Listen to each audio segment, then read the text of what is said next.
Yesterday, Alexandria Ocasio-Cortez wrote this letter. In it, she claimed that Charlie Kirk believed the Civil Rights Act that granted Black Americans the right to vote was a mistake. She said his rhetoric and beliefs were ignorant and sought to disenfranchise millions of Americans. She's not alone. Representative Mickey Sherrill of New Jersey said that Charlie Kirk was advocating for a Christian nationalist government and to roll back the rights of women and Black people. Michael Dowd, who was later fired, said he's been one of the most divisive, especially divisive younger figures who's constantly sort of pushing this sort of hate speech aimed at certain groups. The natural question is, why do people feel this way about Charlie? What did he do or say that made him divisive or his speech hateful? Well, some of the more common claims are that he hated gay people, discriminated against Black people, especially despised trans people, and wanted to deport everyone. Let's evaluate these claims. Let's take a look at how Charlie spoke to gay people. I'm a gay conservative, and I just want to kind of ask you, what do you have to say for people like me who kind of feel like, I guess, it's kind of hard for gay conservatives because there's not a lot of us. So, what do you have to say to other gay people who need to realize, they do have a choice? Yeah, first of all, welcome to the conservative movement. I don't think you should introduce yourself just based on your sexual attractions. No, I agree. I like because that's not who you are. I like to be thought of as a person, and for sure, you are a complete human being, and I'm sure you treat people well, and you're studying something. So I want to get away with this idea that you're gay anything. I just think that we have gone a long way in the negative direction in this country, where we act as if the most important part of your identity is what you do in the bedroom. It doesn't mean that much to me. Politics is about addition and multiplication. I imagine you agree with a lot of what we talk about. Absolutely. Right? Strong borders, strong country, and for that, we welcome you into the conservative movement. Thank you. Maybe if he was just outright asked. Is that Erica again? It is Erica again. Hi, Charlie. So since meeting you We made friends earlier. She was homeless a year ago, and now she's thriving. How great is that, isn't it? And my question for you is, do you have any hate, and is Turning Point USA against the LGBT community? So I do not have hate for a group. I do not have hate for a people. I have so hate just for so I can get it on my camera. So Instagram, don't worry, we hi. got plenty of cameras, but yeah. But yes, so you do not hate the LGBT community, Well, no, and Turning Point is not against LGBT. No, how could I hate that which I have a heart for? Thank you. Let's take it a step further. In November 2019, during Turning Point USA's Culture War tour in Florida, Charlie Kirk was faced with a groper heckler who accused him of betraying conservatism. What is a groper? The Groper Army is a group of alt-right white nationalists and Christian nationalist activists. Hey, Mr. Kirk, thanks for coming out tonight. I got a question for you real quick. Up until about 5 years ago when gay marriage was legalized nationwide, the conservative movement has been explicitly pro-traditional family.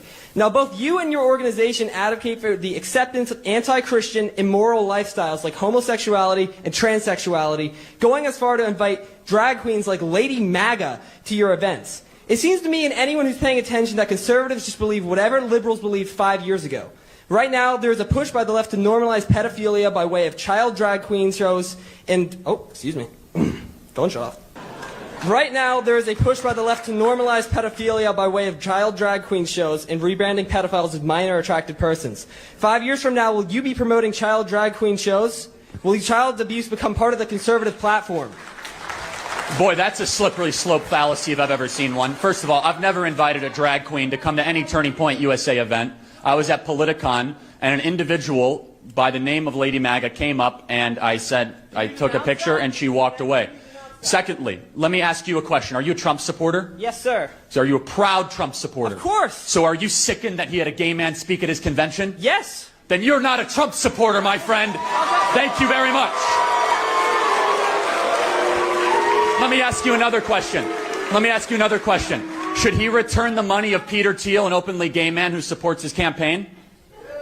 No, if it helps him strategically, okay. Sure he can. Should he stop talking to Tammy Bruce, who's an open lesbian that's a Fox News contributor? If it's affecting his ideas, then probably, yeah.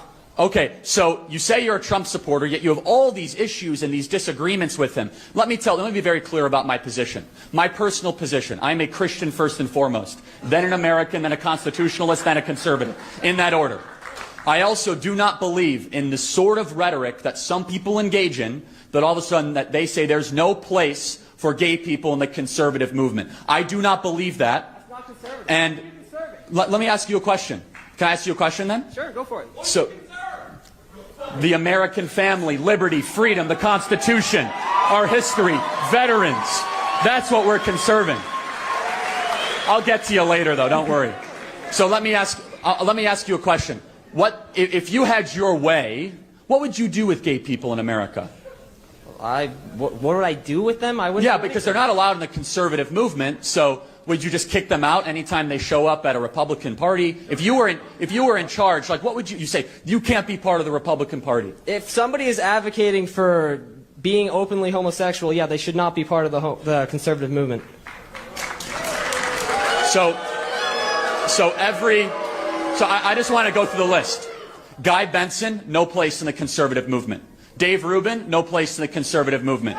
Peter Thiel, no place in the conservative movement. So that just to go down the list. If they are supporting open homosexuality. So yeah, no I'm going to ask a very respectful question, as respectfully as I can. What does what they do in their private life concern you so much that you have to go up in front of a crowd? And it is against God. That is so. Let why. me ask Are you you a question. Christian or not? Do we live in a theocracy? Yes or no? No. Do we live in a theocracy? You said you're a Christian. I am a Christian. And do you know what? And guess what? I will say this. Part of being a Christian is appropriately interpreting what the theological says for the individual, but also means to be long-suffering and patient and loving and kind. Jesus Christ talked to all people.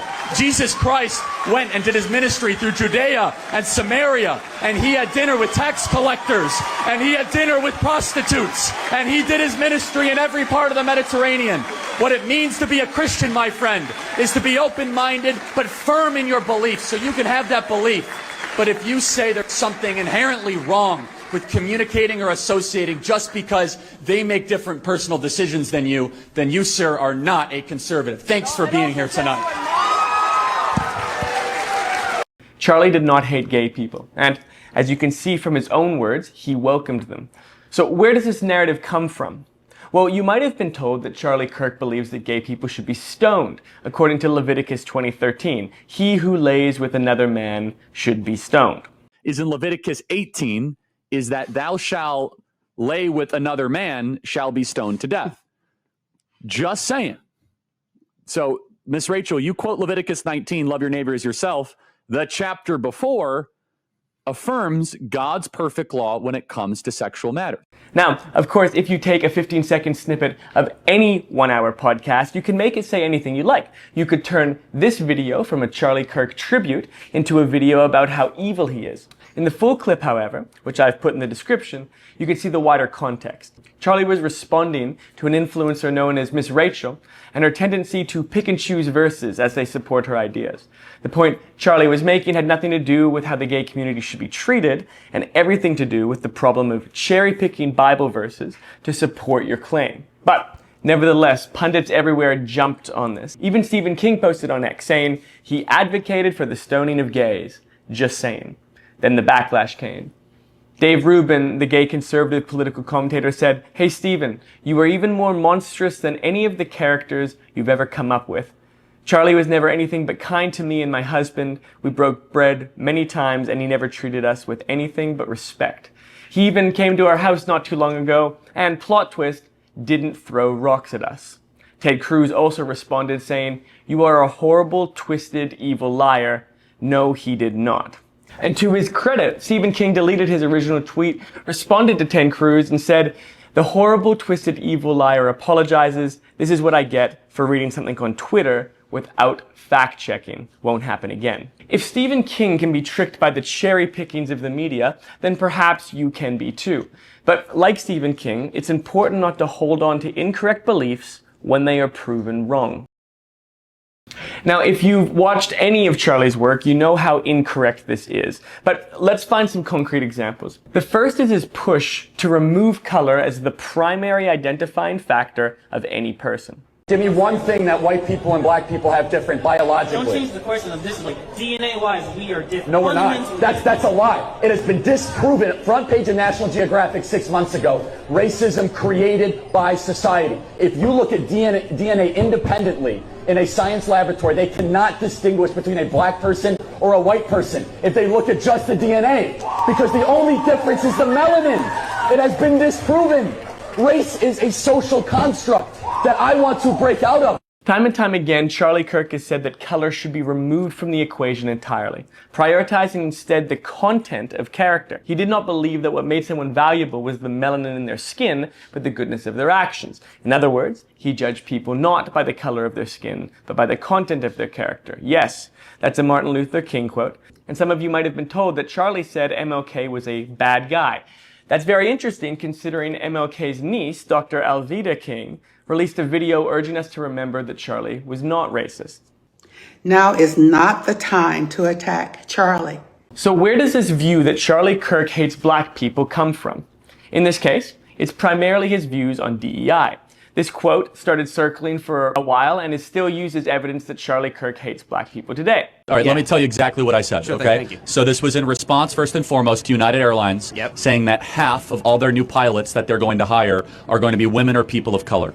Currently, they're 15%. Okay. So they want to go from 15% to 50%. A conversation then ensued about how every time affirmative action is employed, standards have to be lowered. There's not a single instance where that does not occur.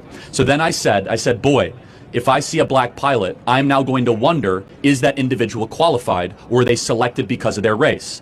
Comma, but that's not who I am, but this makes me think this way. And I stand completely by that statement. Okay. Secondly, let me just finish. Sure thing. Yeah, sorry. DEI and affirmative action, what it does is it lowers the merit, it lowers the threshold of standards, and increases things that do not matter, such as skin color and ethnic background. So that is what I said. Okay. Now, a more important question to ask me is, Charlie, do you believe that black pilots can be qualified? Of course, any individual can be qualified. I want a hiring quota and program that only cares about qualification, not skin color. And thirdly, I would say, why does United Airlines care so much about the color of the pilots that are flying them? Shouldn't they just want the best pilots? When you guys are flying from Vegas to Dallas or Vegas to Chicago, are you going to feel safer or more comfortable when you hit turbulence if you have a diverse pilot, or if you have a cockpit of the most qualified people that are there that have proven that they know how to land and fly planes? It's clear that Charlie thinks promoting the qualification of someone is more important than their skin color. He does not hate black people. And through all of that, it's still easier to say he's just a racist than it is to say I agree with what he said, but not how he said it.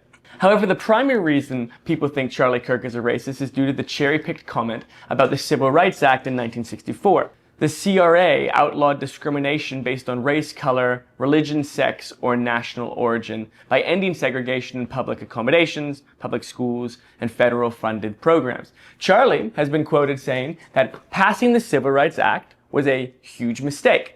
No, he didn't. The real quote is that we made a huge mistake when we passed the Civil Rights Act. He has made his views clear in countless videos that the passage of the act was not the mistake, but that it wasn't written tightly enough. You said the Civil Rights Act was a mistake. What did you mean by that? Yeah, so the parts of the Civil Rights Act were great, but the way it's now being implemented to force men in female bathrooms to push forward of the trans agenda, the intent of the Civil Rights Act is way beyond what it was originally authored for. But the intent specifically originally was to Well, that's interesting. So the intent and the law are two different things. So the intent was noble, which was to say that no American can be not allowed into a place of business based on the color of their skin or their ethnic heritage. Totally agreement with that. That's not what the law only did. It created a massive anti-racist DEI army that then gave us affirmative action. For example, recently Merrick Garland sued using the Civil Rights Act, saying that we cannot have voter ID in certain states because it's a violation of the Civil Rights Act. So basically what the Civil Rights Act did is that it went beyond disparate impact and then went to disparate effect. In the sense where if black Americans are not doing as well as white Americans in a certain category, you can now use the Civil Rights Act and say that's a violation of the Civil Rights Act, even though there might be other contributing factors. Does that make sense? Yeah. So it's too broad, too wide, and it's now doing a lot of damage to the country. It's being used well beyond its original intent. And now, as a result, people are using the Civil Rights Act for DEI, which lowers standards, for allowing boys into girls' bathrooms, which Charlie disagreed with, for saying voters shouldn't have ID, which is nonsensical when you have to have it for a local bar, but not to elect the leader of the free world. One more thing on Charlie Kirk being racist against black people. His organization, Turning Point USA, is the single biggest donor to the Blexit cause, which is the goal of economic independence, individual freedom, strengthening the nuclear family, and fostering a deeper appreciation for patriotism in black American culture. If Charlie Kirk is a racist, he's doing a very bad job of it.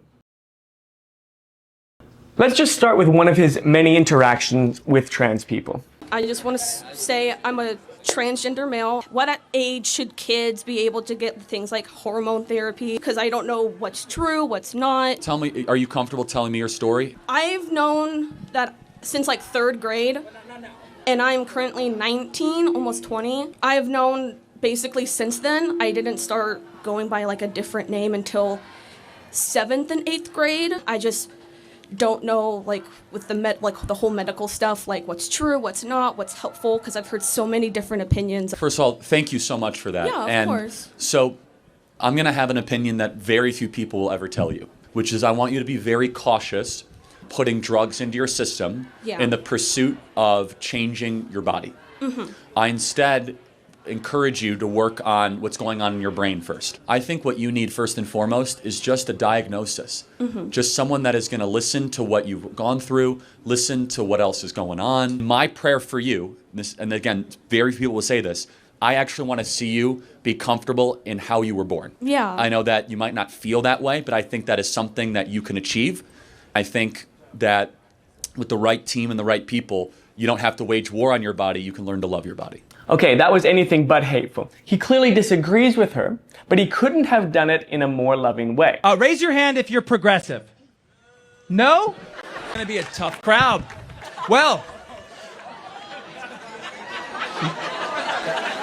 my name is Davin Damien. I am non-binary. I am here with the Alliance. Hold on one sec. Can I interrupt you? Yeah. Guys, hold on one sec. So we outnumber, what's your name again? I'm sorry. Davin Damien. Davin. We outnumber Davin. That's unusual on a college campus. However, let's do something that liberals never do to us. Let's give him courtesy that we don't give them. How about that? Okay. So is everyone cool with that? All right. So let's not heckle. Let's not interrupt. Let's be the ambassadors for freedom of speech. Cool? Okay. Please continue. I must say thank you. Thank you for that, Charlie. So I'm here with the Alliance of Male Feminists, defending women's bodies. The thing that people are forgetting is that you can disagree with someone and still love them. Charlie Kirk disagreed with a lot of people and still wanted what was best for them. Individually, he held very strong Christian beliefs, much stronger than most Christians even hold, and yet he still loved atheists, people of other religions, trans-identifying people. He didn't consider it a prerequisite that you agree with him for him to want what was best for you. And here's the bigger point. Whether he was a Christian or not, capitalist or socialist, pro-gun, anti-gun, what does that have to do with how good a father he was to his 2 little girls? How good a husband he was to his wife Erica? How good a boss he was to his employees? America is so wrapped up in the identity politics that it can't distinguish between ideas and people. So to disagree with someone's idea is to disagree with that person as a whole. That's not how ideas were meant to work. The way ideas are meant to work is that you can discuss them, as Charlie did.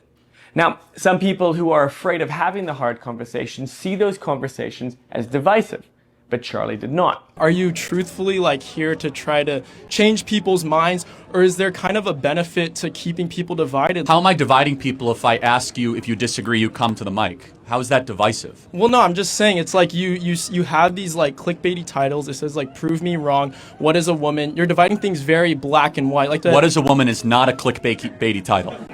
I think it is. What is a woman? I'm not trying to answer that. Your critics are saying that you're trying to keep people divided. They're urging people not to come talk to you because you're going to spin it. What would you like to say to your critics? They're welcome to come to the microphone and say whatever they want to me, but they're intellectual cowards and they won't do that. You know how we heal our divides? By talking to people we disagree with. I would agree with that. We will get closer to a civil war if we act like that. We just yell at people we don't like. That's how you get closer to dividing the country. You heal the country when you allow disagreement and you allow a microphone with people that have differing views. Okay, let's start with a clip that outlines exactly what Charlie Kirk believes about immigration. Real reform means stronger border security, and we can build on the progress my administration's already made, putting more boots on the southern border than at any time in our history, and reducing illegal crossings to their lowest levels in 40 years. Real reform means establishing a responsible pathway to earned citizenship, a path that includes passing a background check, paying taxes and a meaningful penalty, learning English, and going to the back of the line behind the folks trying to come here legally. All Americans, not only in the states most heavily affected, but in every place in this country, are rightly disturbed by the large numbers of illegal aliens entering our country. The jobs they hold might otherwise be held by citizens or legal immigrants. The public service they use impose burdens on our taxpayers.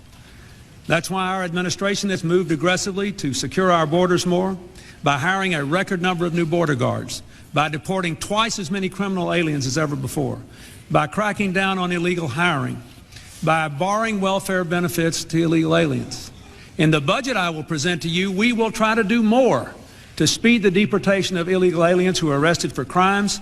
It is wrong and ultimately self-defeating for a nation of immigrants to permit the kind of abuse of our immigration laws we have seen in recent years, and we must do more to stop it.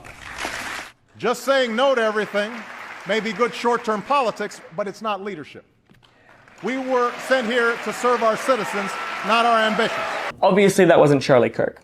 But the views by Obama and Clinton mirror precisely what he believed about immigration. The point here is that if you want to point the finger at Charlie and say he was a bad man for his views on immigration, you are logically compelled to do the same for Obama and Clinton. But for some obscure reason, people have been deluded into the belief that identical words, when spoken by someone across the aisle, are condemned as hateful, yet when voiced by their own side of the aisle, are excused. Let me give you an example of the solution to something like this.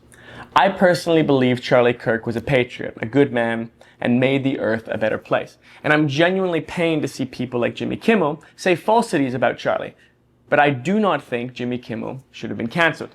That was government overreach. And I'd bet my life that Charlie wouldn't have wanted him cancelled either. The whole point about being logically consistent, as Charlie Kirk was, is that you don't get to have your cake and eat it too. I can't say it was wrong every time someone on the left cancelled someone on the right, and then magically say it was allowable when the right cancels the left. So did Charlie think the Civil Rights Act was a mistake? Or is that Alexandria Ocasio-Cortez pushing lies, perhaps even hate speech? Knowing what you know now, and if you want to be a logically consistent person, you should be compelled to say, even if she's on your side of the aisle, that AOC was lying. If more men had the moral conduct of Charlie, we would see more families with stronger relationships standing up for their beliefs in a non-violent way. Charlie Kirk was not a bad man. Charlie Kirk was a good man. Prove me wrong.